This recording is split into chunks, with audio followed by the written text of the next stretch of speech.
Two balls and a strike to count on Taylor. Reyes fires, swinging a drive, deep left field. This is way back. Walk the ball. Left Taylor.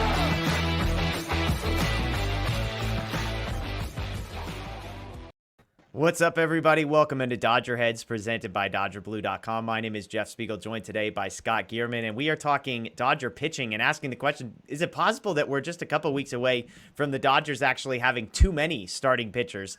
Clayton Kershaw, Andrew Heaney, both making rehab starts over the weekend. Heaney on Saturday, Kershaw on Sunday, and we'll start with Heaney real quick, Scott. The plan for him is multiple starts. Dave Roberts said it could be as many as 4. This one went pretty much as well as you could have expected. Retired 9 of the 11 batters he faced, allowing just 1 run on 2 hits, 5 strikeouts, no walks. So good news for him there. He says he hasn't experienced pain in that shoulder in a few weeks. Kershaw, on the other hand, a little bit quicker of a timeline, makes the 1 rehab start, 7 strikeouts across 4 innings for the Quakes.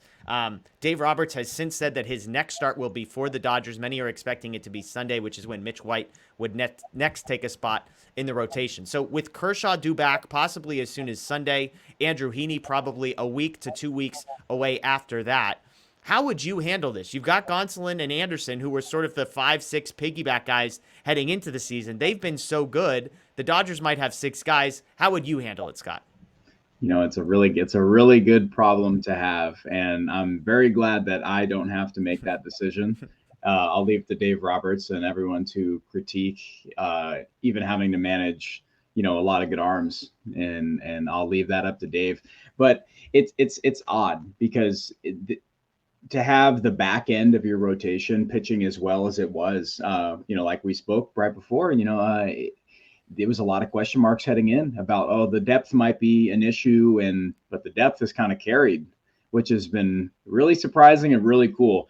But for me, I think that with guys, a couple arms coming off IL stints, and having not pitched as much, they're going to try to get them into the fold as fast as possible. So it's not like I don't believe Dave in the front office will push anyone into a, 5-man or push anyone into the bullpen, or, I think they'll go run with the 6-man. I really do, or try to space it out the best they can, and maybe work in some off days here with that massive stretch of games and so many days being over the hump.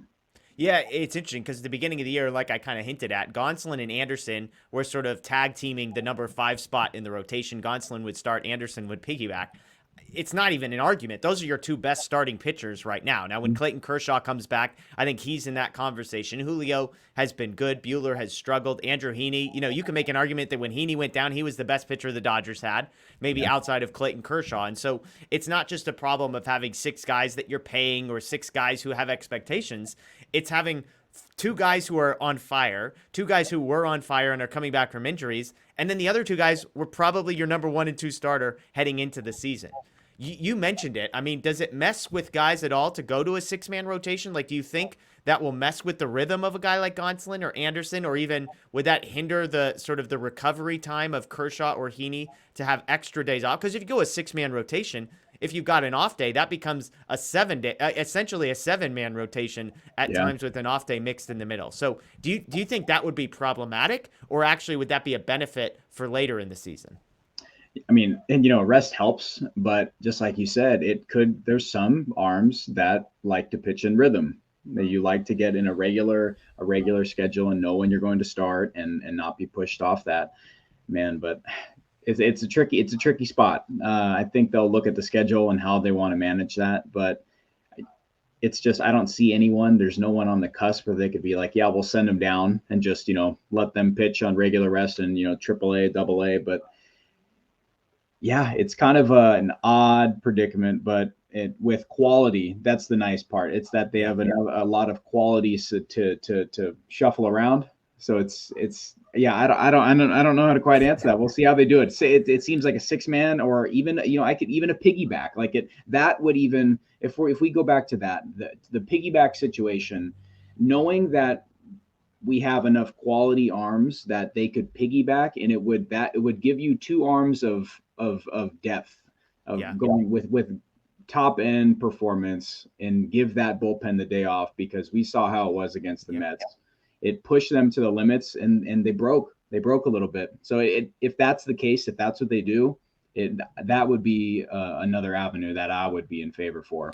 Yeah, it's a great point because if you had, let's say, Anderson and Gonsolin were the two guys. Again, it hurts me to say that those would be the two that you would piggyback. I just don't know who the alternative would be. Maybe Heaney becomes a piggyback guy, whoever it is. But if you piggyback lefty righty, I mean, you could basically say we're just going to expect 8 innings minimum out of these two guys, and it does give your bullpen a day off. We know rosters are going to shrink down officially, finally, to 13 total pitchers. So if you go to a 7-man bullpen and a 6-man rotation, if you knew that once every 5 days you could pretty much give the bullpen an entire day off, that would be huge, because then on top of it, then if Urias or Buehler or Kershaw or Heaney or whoever gives you 6 to 7 innings in one of those other ones, then the bullpen's fully rested and you don't have the, wait, who's pitching next for the Dodgers because we're in an extra inning game and a bunch of guys are off limits. So absolutely, as you said, lots of hard decisions for Dave Roberts, Andrew Friedman and company, but they're good decisions because it's nice when you're choosing out of an abundance of resources rather than a scarcity